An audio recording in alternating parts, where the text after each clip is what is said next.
உங்கள் குழந்தைங்ககிட்ட ஃபோனோ டேப்லெட்டோ நீங்கள் கேம் விளையாட கொடுத்துருக்கீங்க. அவங்க வந்து அதில் கேம் விளையாடிக்கிட்டே இருக்கும்போது ஏதாச்சும் ஒரு பாப்அப் மாதிரி ஏதாவது ஒன்று வந்திருக்கு. அதை கிளிக் பண்ணோன்னு என்ன பண்ணிடுதுன்னா, அது கேம்லேருந்து அவங்கள ரீடைரக்ட் பண்ணி ஒரு அடல்ட் வெப்சைட்டுக்கோ இல்லை ஏதாச்சும் ஒரு ஃப்ராட் வெப்சைட்டுக்கோ ஏதாச்சும் ஒரு பான் வெப்சைட்டுக்கோ ஏதோ ஒன்றுத்துக்கு கொண்டு போயிடுது. வெளியில் உங்கள் குழந்தைய நீங்கள் எவ்வளோ ப்ரொடெக்ட் பண்ணுறீங்க? நிறைய விஷயங்கள்லேருந்து உங்கள் குழந்தைங்க நீங்கள் காப்பாற்றிக்கிட்டு இருக்கீங்க. காலையிலேருந்து சாயங்காலம் வரைக்கும் உங்கள் குழந்தைய நீங்கள் அவ்வளோ ப்ரொடெக்ட் பண்ணிடுவீங்க வீட்டுக்குள்ளே கூட்டிகிட்டு வர வரைக்கும். ஆனால் வீட்டுக்குள்ளே கூட்டிகிட்டு வந்ததுக்கப்புறம் உங்கள் குழந்தைங்க நீங்கள் ஃபோனை கொடுக்குறீங்க, டேப்லெட் கொடுக்குறீங்க, லேப்டாப் கொடுக்குறீங்க, நீங்கள் இந்த மாதிரி விஷயங்கள்லாம் பண்ணுறீங்க. ஆனால் அதில் கனெக்ட் ஆகிருக்கிற ஒய்ஃபை ப்ரொடெக்டடாக இருக்கா?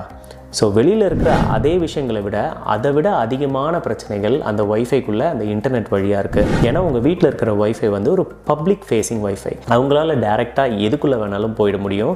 அவங்களுக்கு எந்த ஒரு இடத்துலையும் ஆக்சஸ் பிளாக்கே கிடையாது. குழந்தைங்க மட்டும் இல்லாமல் உங்கள் ஃபேமிலி மெம்பர்ஸ் எல்லாருமே தேவையில்லாத சில விஷயங்கள் பண்ணுறது, தேவையில்லாத கேமிங் சைட்ஸை போகிறது,